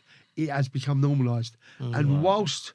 You know, that's a totally different conversation about like decriminalisation of certain drugs and blah, blah, blah. It's a different conversation. I think nobody can be bothered to educate the kids anymore, can they? That's the issue. Nobody can be bothered. That's the way I see it. Yeah. As an old git, like, you know, looking at it, it's just the schools can't. There's so many regulations, what you was just saying, you know, there's so many things that they can and can't do with kids that they're sort of like just saying, you know what, just, you know, we won't discipline you, we won't take it to task. And by discipline, I'm not talking about physical discipline, but, you know, you can't withdraw privileges, you can't, I mean, we all got told no. Yeah. And we knew what no was, didn't we? You know what I mean? True, you know, and I'm aware that when you say things like that, you know, you are at risk of sounding like you're a stick in the mud. But if I look at my journey, because I've really looked at it, you know, what caused this, what caused that. And there was things that, I mean, to be fair, like shout out, I went to James's place. And they were, and I didn't want to go. I'm driving to my first appointment thinking, this ain't me, I don't need to be here. I don't need to unpack my life in front of a stranger, do you know what I mean? I don't need to be judged. I've been judged my whole life, do you know what I mean, for things that I've done, you know. I don't need this. And straight away, you walk in there and it's like walking into someone's front room. So it's all, you know what I mean? Yeah. And then she come down and got me, and I was like quite hostile for the first 2 or 3 meetings. Do you know what I mean? You know, because you think to yourself, like, you think you know me, you don't know me. Do you know what I mean? Yeah. Now when I look back on that whole, you know, I needed help. I reached out, but still I am me. You know what I mean? And you know, now when I look back on it, it was cathartic. It was more than that. It was more than that, you know, because, you know, I was dead set that I was gone. You know what I mean? I had a plan, I had a date, you know what I mean? I was waiting for my daughter to get married, and I was going, do you know what I mean? Because I'd fucked up everything I'd ever done. Do you know what I mean? And there was no joy in anything I was doing. I'd come football, you wouldn't have a clue. But there was no joy in anything I'd done, and everything I'd no point starting anything because you'll only mess it up. Do you know what I mean? You know, and then when you unpack it all, that comes from what I said to you about football this morning, because, you know, you crap at football, you crap at this, you know, you know, your own work's rubbish. Everything you do is, you know, look at the state, you go, what, you know, it's just, it's criticism from morning to night, you know. It's tough. And it is hard, and there's a lot of, the thing is, all right, I mean, if we're going to unpack it fully, what pressures was he under? Do you know what I mean? That he treats his kids that way. But at the end of the day, I mean, I've got a brother and sister, we're not close at all. So the two things I've done with my kids, right, they're close, they're really close, because they're the one person in your life that you'll know from start to end is your siblings. Yeah. Do you know what I mean? You know, they're the only person that you will know from start to end. And of course you're going to argue with them. And even you might not even talk to them for a couple of years from time to time. But you know when you know someone's there for you? Yeah. You know that your best mates, you don't talk to them for 2 years, do you? And you phone them up and it's like, you know what I mean? It's like you spoke to them 10 minutes ago, you know? Yeah. But it's being aware that that's out there for you. Do you know what I mean? Yeah, it's true. I agree. Because we do, you just said, it's busy, life's busy, man. You just get caught up in what you're 100%. doing. And you think to yourself, I'll give him a call on Thursday, and you don't find I'll give him a call. And then all of a sudden 6 months has gone. Yeah. Do you know what I mean? Yeah. And we've all done it, haven't we? 100%. Yeah. So you said obviously you've looked at your journey from like basically assessed it and analysed obviously your journey from where you were to where you are now and stuff like that. Do certain games kind of remind you of like the places that you were, certain places that you were in maybe when you had some dark times? And do you try to forget those games, or do you try to forget those periods? No, I don't think football was never really like that for me. Do you know what I mean? Okay. No. Okay, yeah. I mean, there's large periods, to be honest with you. I think your brain as a clever way of passing that stuff up and pushing it to the back. Do you know what I mean? When you go to recall it, it ain't there. Do you know what I mean? Okay. You can remember, for me. Yeah. For me. No, this is what we want to know. I mean, you sort of like I know you've had experience. Yeah. You know what I mean? Yeah. It's. I think. Do you know what? I think you said something key about when you was talking about COVID. I think you just learn how to deal with it. Yeah. Do you know what I mean? Yeah. You may not get over it. You just learn how to deal with it. But I think isn't that true of every person? Every person. Yeah. I mean, without being philosophical, right? It's, whenever there's a terrorist attack or something, and you look at the victims, and they've all got a story. She was a cello player. He was a lecturer at university. He was, but to you, all the people you walk past in the street, everyone's got a story. Everyone's fighting battles. Yeah. We lose that. We lose that because you're living your own life. Do you know what I mean? Yeah. You got to be home for the kids. You got to do this. You got to do. You got to be at work at this time. You know what I mean? And we tend to. You know what? I've got some utopian vision of the future. It's never going to happen. It's never going to happen. Yeah. I do think treating people with respect is a lot to do with it. Yeah. Because we ain't got time for anyone. Yeah. But, it's really hard me saying that, Kerry, because I understand it's not workable. It's not workable. As a race, right, we look after our own, and even then only just, and everyone else is just collateral damage. Do you know what I mean? You're in your car, you're in the supermarket. Yeah. Everyone else is collateral damage. You know what I mean? You don't care about them. And I think empathy in society it's not going to happen. Yeah. I think we've broadened it a bit, haven't we? Just to touch on what you said as well. I think I live by this.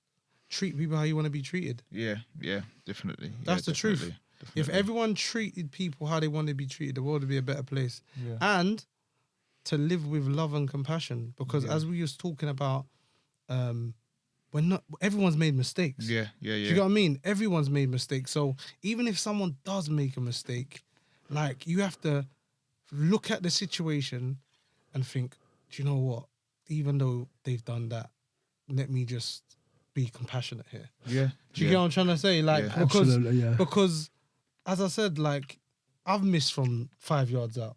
So if I go and cuss my teammate that's missed from 5 yards out, how can I say anything? Yeah. Do you get what I'm trying to say? How can I judge them for doing that? Yeah. Do you get what I mean? And I feel like you can say something initially because emotionally you're gonna say something. Yeah. But you have to catch yourself and think, oh, have I done that same thing I've just said to that person? Yeah. So and if you have done that same thing, you should go and apologize or say, you know what? I'm sorry for talking to you like that. I just wanted. Do you know what I'm trying to say? Yeah, that's kind of how I try to live. I try to live with love and compassion because I just think, as you said, the world is a very busy place. The world is a very fast pace.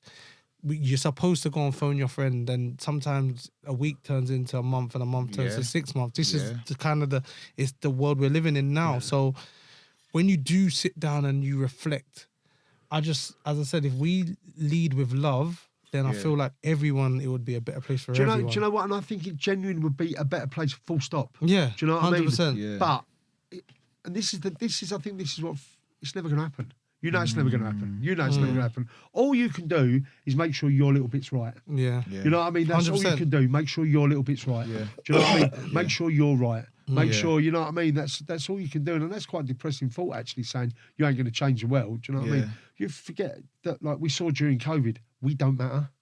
We don't, in the grand picture, we don't matter. Yeah. Do you know what I mean? That is why you and yours is so important. Yeah. You got to look after your own. Do you know what I mean? You really have. Yeah. So I think we've all established that, correct me if I'm wrong, that football does bring a sense of community. Yeah. And football also does, for some people, help with their mental health and their well-being, right? How important do you think it is for fans to talk about their mental health? Because you had a section in an Arsenal programme where you spoke to Arsenal, and was it through James's place? Through James's place. How important do you think is it for fans to talk about their mental health? It's really weird. Obviously, me being my age, I didn't tell anyone that was happening. You know what I mean? I didn't. You know, obviously, I was so grateful to James Place for what they did for me. Yeah. And then they phoned me up and said that obviously because they're in Islington, Arsenal would approach them. And my therapist said, you know, when they come and ask me if they could do a piece on us, I thought, I know a man. Do you know what I mean? Yeah. Because obviously, you know, you'd always come in and talk about football. I was at football, always. So I was quite reluctant at first. I wanted it to be anonymous, and they said, well, it can't be anonymous because that's the whole point of it. Why did you want it to be anonymous? Because I didn't want people at football seeing me and judging you and that, oh, that's the geezer that had the problems. Yeah. Now this is one of the things that we have to get over. Do you know what I mean? Yeah. You know what I mean? This is going to sound quite odd. No. So we, you know, who we go football with, and the past we've had, and you know what I mean. And you know, I've always been quite not looked up to in any way, shape, or form. But a lot of people know me over there. Do you know what I mean? A lot of people. I'm not any major face or anything, but I've been going for 40 years. You get to say hello. Of course, 100%. You know what I mean? You know, and I would hate them to look at me and think that I had some issue that I couldn't. That I don't know. Maybe that's it's probably just me. And as I'm sitting here saying it to you, the reason I agreed to do it was the same reason I'm doing this, because it needs to be talked about. Yeah. And I'm not doing a very good job of talking about football. I talk about it all day long. Yeah. But the mental health thing, part of the way of coping with that, you build barriers in your head. Yeah. I said to you, put boxes away, you store boxes away that you don't want to open again, right? Mm-hmm. You know, I've dealt with that, I've squared it off, thanks very much, we're not talking about that no more. Yeah. So to come in and actually talk about it, when I'm in a good place at the moment, you know, shit happens every day, and you know what I mean. Yeah. But compared to where I was 18 months ago when I first reached out to James's play, it's incredible. Yeah. And obviously, like I said, you're understanding that journey, you know. Yeah. That's why whenever we talk about it, I always say to you, I'm proud of you. And the reason why I'm proud of you is because, as you said, you was in that place 18 months ago. Paul, I wouldn't even have known. I see you at Football Weekly. Like, I wouldn't even have known. Like, there's no part of me that even thought or you suggested that you was even going. You were struggling. Do you know what I mean? Like, because when we're seeing each other, like, we're jumping all over each other because Arsenal scored, or we're nattering to each other, basically saying, "Oh, what's going on here?" Do you know what I mean? I didn't know that, and I think that's why, even more so, it's powerful, because it's just like you. The person next to you, you don't know what. So I just think to myself, if that way is, if this is how me and you, and we have a relationship like that, right? How many other people are in the stadium? Arsenal's a 60,000 stadium. Yeah. How many other people in the stadium are maybe going? I said that. I think everyone's fighting their own battle some way. Yeah. Some way. Yeah. Everyone's fighting their own battles. And the worst thing is, you know, when you are on your own, it gets worse. You know, if you've got a job where you drive a van for a living, or you know, if you're a thinker, and a lot of us are thinkers, and you spend a lot of time on your own and you start overthinking, it's dangerous. It's dangerous. Do you know what I mean? It's true. You I agree. So there needs to be, you know, can't find a solution for it, but, you know, really what I would say is pick up the phone. Yeah, you know, I initially phoned I'll tell you what happened to me, right? I went to my doctors, and I've had some problems the last 7 or 8 years. Nothing like urological, you know what I mean? Because I'm getting old and all that, you know. So she sees me a lot, right? And I went into the doctors, and she did what we had to do, and she went, "What's the matter with you?" And she went, "You ain't yourself." She said, "You're coming here laughing and joking and all that," you know. I was so lucky that happened. Do you know what I mean? Wow. So she referred me to Mind. I spoke to Mind. They phoned me up that day, and I just had an honest conversation with them. And then they said to me, "We think that you are, you know, you're seriously at risk from suicide. You know, sat there." And I said, "Well, you know, yeah, I have been. You know what I mean? I've been thinking about it quite a lot lately. I've, you know what I'm gonna. Yeah. Anyway, you know, and James Place phoned me that afternoon, and I had an appointment that week. So people can say what they want about the NHS. They can say what they want. When it works, it works. You know what? And they did that for me, and I'm not, you know, and I know that won't be the case for everybody. You know, because maybe it isn't not that far down the path, but it doesn't mean that you can't reach out before you get to that path. Yeah. And I know I am eternally grateful that my doctor said to me, "What's the matter with you?" Because she knew me. Do you know what I mean? Yeah. Because I'm always laughing and joking when I go in there. You know, like we know we've got a relationship, but obviously because I've seen her so often in the last few years. So yeah. Do you mind if you can? You don't have to answer this, but do you mind me asking? Was it difficult for when she said, "I'm going to refer you to mine"? Was it difficult for you to accept that help? No, but I tell you what was difficult. I didn't tell my missus for the first 5 weeks that I was in therapy. Wow. Didn't tell her. I just got on with it. I just went to. It was during work hours. She wouldn't know. Yeah. You know what I mean? My appointments was like I made my appointment 3 o'clock in the afternoon, so I'm getting home the same time. I didn't tell her that, you know. And then my therapist started talking about, because I'm dealing with this my way, you know what I mean? And it's funny you want to talk about football, right? When I got divorced, my wife got the dustman to come in and throw my programs out. I had like 35 years programs, right? Wow. And all the things that happened, you know, with the drama with the kids and blah, blah, that was the one thing that really, really hurt me. I haven't bought programs since 20, you know, I haven't bought programs since 15 years. Wow. So I'm now with a woman that, you know, she's, you've seen Kelly. Yeah, of course. She'll be there next Sunday. Oh, yeah, of course. Yeah, we know what. Yeah, we'll talk off air. She supports. Yeah. And I didn't know, you know, even though I had kids, didn't know what love was till I met Keely, and I didn't want her to feel that, you know, well, hold on, why are you feeling this way? If am I not, you know, is your life with me is it making you that unhappy that these are the thoughts you're having? So I had to think really long and hard about, you know, but it was nothing to do with her. You know, it's nothing to. You just look at the whole thing as a picture. And then the very last appointment, my therapist asked me if I wanted to bring Keely along. And initially I said yes, but you know what? Keep that box, seal that box up. Just me and her. You know, we know what was said in there, and it was, you know, like I say, I can't tell you how grateful I am for it. But yeah, it's weird, isn't it? I was gonna say, I wanted to ask you a question. So you said for the first 5 weeks you didn't tell her. So did you when you did tell her, what did she say? Was she just surprised? No, she said you should have done it months ago, years ago. Oh, so she was supportive of it. Yeah, absolutely. Okay. She said, why, you know, why would you? It hurt that I didn't tell her, but you know, you have to listen. We're all blokes. We deal with stuff our own way. Of course, we deal with stuff our own way. Do you know what I mean? Yeah.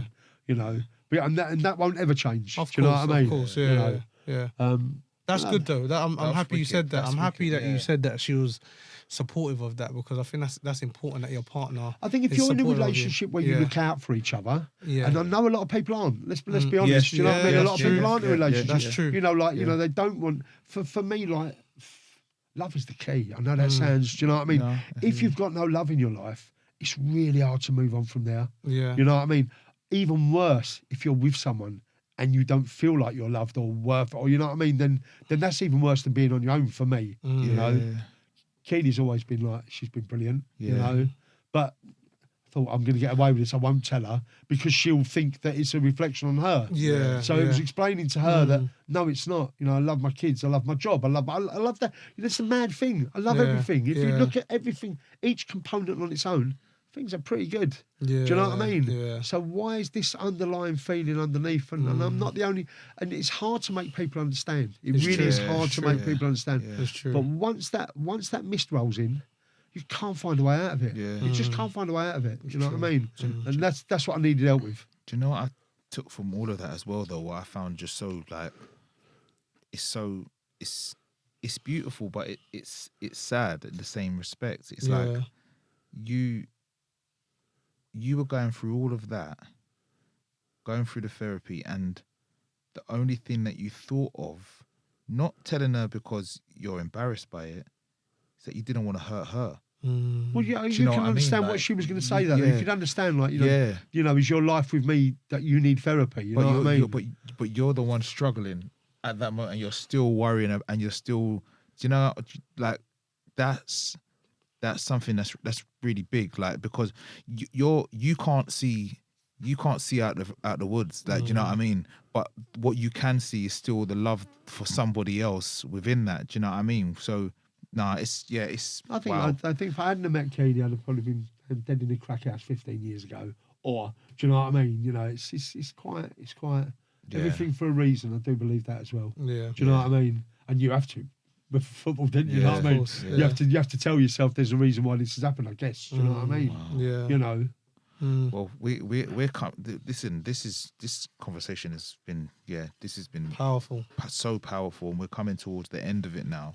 But the question I'll ask you before we go into a quiz, I did mention that we're going to have a little quiz, but the question that we asked all our guests and we leave with is what advice? Quite a broad question, but for anybody that's listening, for anybody that maybe hears it later on. What advice would you give to someone that's struggling? Do you know what? It's not a one sentence answer. Yeah, you don't. You talk away. Don't you worry about that. Because the thing is, right? I've always said, if you think everyone else is, I don't know, like, if you think everyone else is a prick, right, you're probably the prick. Do you know what I mean? There comes a point when you have to realise that. You know what I mean? It ain't everyone else. It's you. Yeah. And that's, do you know what I mean? And you sort of like, you get to that with age. Like you said, it's interesting. When you was younger, you was a hothead. You wouldn't take criticism. You wouldn't. And I said you're invincible when you're in your 20s and all that. Yeah. As you get older, and life has kicked you up the nuts a few times. Yeah. Do you know what I mean? You do step back and you go, you know what? Maybe there's another way, don't you? You know? Yeah. And I think it's, for me, I mean, I can only talk of my journey. Do you know what I mean? Why am I shouting and screaming at people? Right? Why am I, you know what I mean? Why am I making a big deal out of such little things? Do you know what I mean? You know, and they're signs of it. They're signs of it, you know, because you're so wrapped up in yourself. And I know for everybody's river meanders a different way. Do you know what I mean? But for me, that was, you know, I was talking to people that I love with like no respect. Do you know what I mean? Everything was a problem. Everything was a problem. You know, the only place I was happy was football. You know, because again, there you're playing a character really. Do you know what I mean? I mean, obviously we all rallied around Steve when he was poorly and all that, when he was ill. Yeah. You know, you know, when you get that's a big deal. Do you know what I mean? But if you turn up at football and say you got a cold, people will say, you know what they'll say to you. Yeah. Do you know what I mean? Don't come anywhere near me. Do you know what I mean? You ain't getting no sympathy. You ain't getting no sympathy. Blokes of ours don't give each other anything. Unless it's that, you get no sympathy. So you're just ploughing this, you're on your own fighting this battle. You don't tell no one, you don't do anything about it. And I can understand how so many people decide to do what they decide to do. Do you know what I mean? Yeah. You know, and it unfortunately we had another one last week who's been going Arsenal years. Another one that I've known since I was like 18, you know. It happens a lot. It happens more than you know. And the thing is, with football, I probably know 500 people, right? You probably know 500 people. Yeah. There's a lot of people that don't. Yeah. You know? A lot of people that don't. They'll know 3 people, 4 people. Yeah. But because we get about, we're outgoing, you know what I mean? We go football, we do this, you've played football, and you know, think how many times you hear of it a year. Or so-and-so's died and you'll go, God, that's a shock. He was only young. You don't ask the question. Guarantee you now 8, 9 times out of 10. And it has been the case with us in the last couple of years. That's why. Do you know what I mean? And none of those people you would have said, oh, yeah, well, you know, I know he was struggling or I know he had problems, you know. Because I think the people that don't go and sit on the bridge and go, I'm going to throw myself off, they're the ones you got to watch. I'm not saying again, those people that do that, they're crying out for help, and that's where it starts. So more power to them. But it's the people that don't. You know what I mean? You got to watch. I mean, look, you know, I mean, when I was going through the divorce, I mean, Josh was young. Do you know what I mean?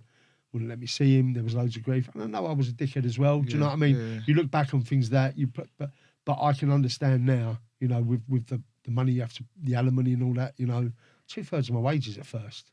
I couldn't live myself. I was having Josh for the weekend, couldn't feed him. Do you know what I mean? So you understand, you know, there are other factors, but that's not what we're talking about here, you know? No. So, yeah, it's really difficult. I'm not very good at putting it into words. No. I'm not very good at putting it into words. I'm really not. Well, I'll be honest with you. You don't even have to put it into words because I know for a fact that people listening to this, just by listening to you, they're going to be able to take so much gems from you. Paul, thank you for coming on, man. Thank you. It's been an absolute pleasure. What a great guest. What a great guest. So yes, it's been great. Thank you. Well, now it's quiz time. It's quiz time. It's quiz time. It's quiz time. So bear with us one moment. Now, I am going to... I had a little think about it, right? So I thought, what could be a fair quiz for both of you, right? And then if you do any 1970s great Arsenal, I'm definitely going to lose. No, I'm not going to do the Arsenal quiz, but what I am going to do, we're going to talk about grounds, different grounds. Right, because Paul's definitely he's been to more grounds than me. Exactly, right. Hold on a minute. But what I'm going to do. That's not fair. Oh no, you'll be all right. You probably beat me. No, I'm talking it's not fair. Yeah, anyway, go. Go. So what I'm going to do? So I'm going to name 5 grounds, right? And what I want you to do is tell me what club used to be at this ground. What used to be old grounds? Yeah. Because they've maybe upgraded their grounds now. The name of their the ground name's is different. changed. The name Okay. is changed. Jeez, I'm no good at this. Okay. So it used to be So Rose for Lane, example, White Hart Lane. Yeah, and then you say exactly. Tottenham. Stadium, Okay. But that's not one of them. Okay. I know. Cool. It's gonna be too easy. Funny you picked them. Yeah. Right. First one. Who? Are we writing this down? Yeah. If you write them down. So number one. Who used to play their games at the Dell? Okay. What? Oh yeah. Wait.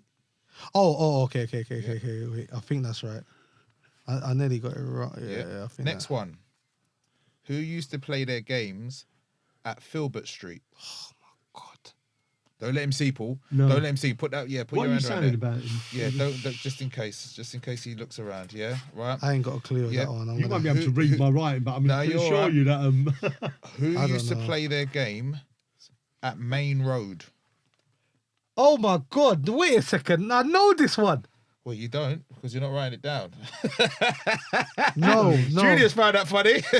No, wait a minute. 5, No, don't give me a countdown. 3, Main Road. 2, 1. I ain't got a clue.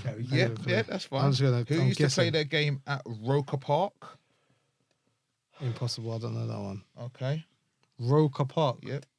Impossible. 10, I don't know that one. 9, 8, 7, 6, Roker Park. 5, 4, coldest I've ever been at 3, football in this country. 2, The 1. coldest I've ever been at And football in this country. the last one, you're good for helping. don't That's know. really kind of you.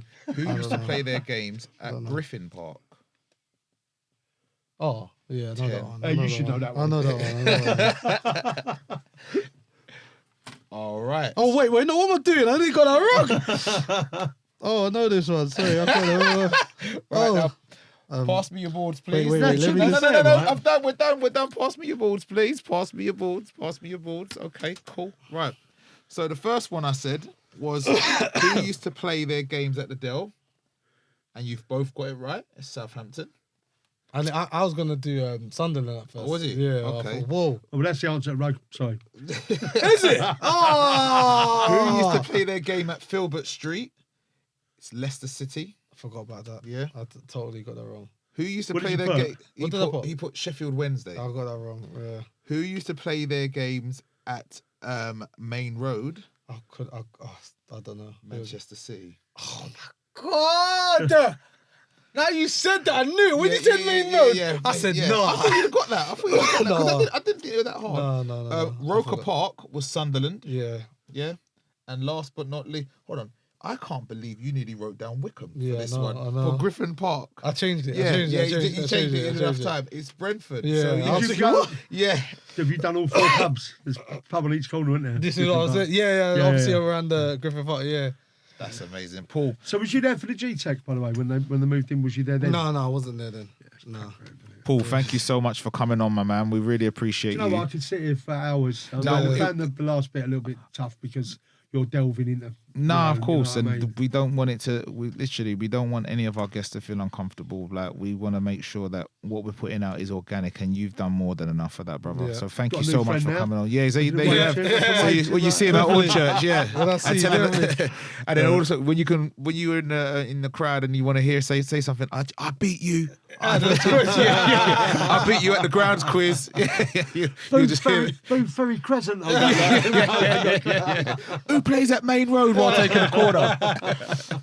No, but in all seriousness, thank you for coming on, guys. Like we always say, if you are struggling, if you do need any support, please feel free to reach out to our social media page, or feel free to go onto our website, and you'll be able to see some of the support that you'll have out there. I know it gets repetitive, I know it gets redundant, but please, if you are struggling, please make sure that you do speak to somebody. Find a close circle, or find somebody. Just have the courage to.